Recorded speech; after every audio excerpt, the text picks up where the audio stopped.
hazvina kutombomira zvakanaka. Tinoona kuti panguva inoi vakomana vekuNamibia they are rising up against Zanu PF, against the ruling party munyika yeZimbabwe inotungamirwa nemutungamiri wenyika in the Sadc chairman Emasondamzo Mnangagwa. Vakomana vekuNamibia varaiza vakati munyika yeZimbabwe panguva inoi ngamuchiraisa a strong opposition inouya ichibvisa this ruling party.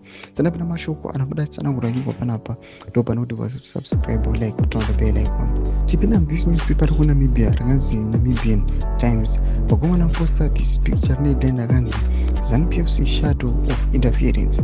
Mukadzika basa simona picture mutungamiri wenyika yeZimbabwe pane map yeSouthern Africa.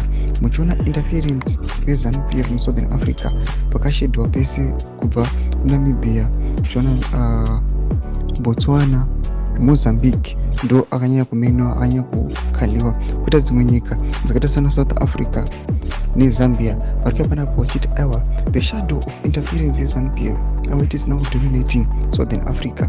Vari kuona kuti the party inotungamirwa nemutungamiri wenyika unosanganiswa Mnangagwa aiwa iri kuichikanganisa maSouthern African countries, aiwa ichiisa kuora. Panapa tinoti pane munhu anoichikuenda achiti if there was a time which needed a strong opposition party movement in Zimbabwe, that time is now.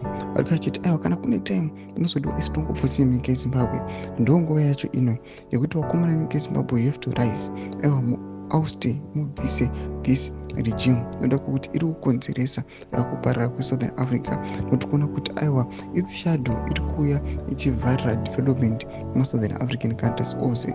Tudze mafungiro enyu mutuli pamusoro pechiitiko ichi. Napinda comment section medu, subscribe or like, turn on the bell icon.